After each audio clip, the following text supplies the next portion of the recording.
McLaren 540c Coupe.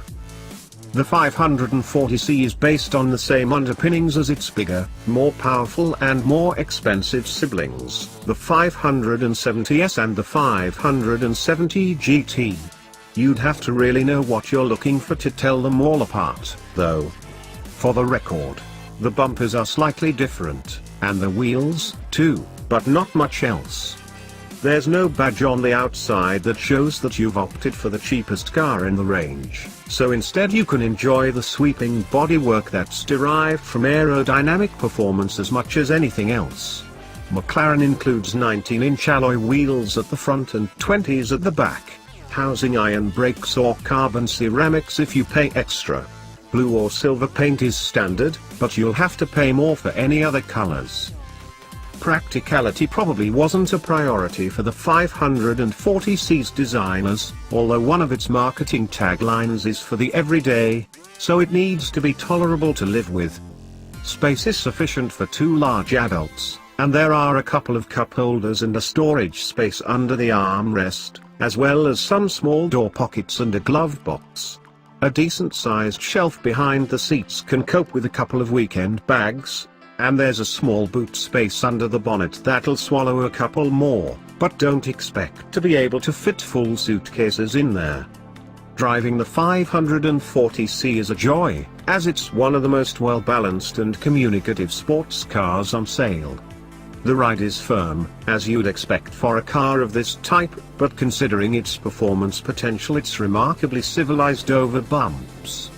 When the road opens up, the steering is full of feel and weight and it'll whip between corners with astounding ease. Other McLarens in the range have more sophisticated suspension setups, but you're unlikely to miss them unless you drive several models back to back, as the 540c feels planted yet playful. It's a lot of fun without being intimidating at speed. Behind the seats of the 540c is a twin-turbocharged 3.8-litre V8, which, as the name suggests, makes 540 horsepower.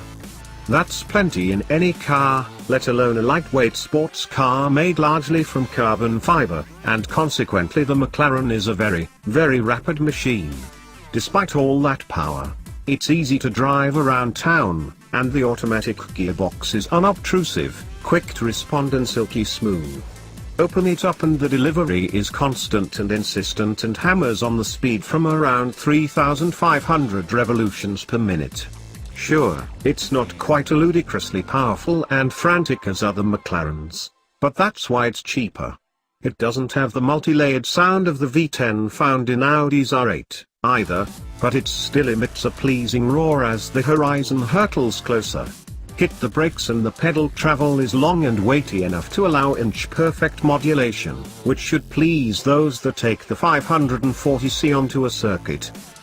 Well, less than any other McLaren, but still a lot. The 540c is a good 20 grand less to buy than the 570s, but it's still well north of £100,000, and demands the kind of spending that would also get you a Porsche 911 Turbo or an Audi R8. Those rivals don't have the fun factor of the McLaren, even if they're a bit more sensible and usable every day. The 540c will give you better fuel economy than the Audi, although both return considerably less than the Porsche.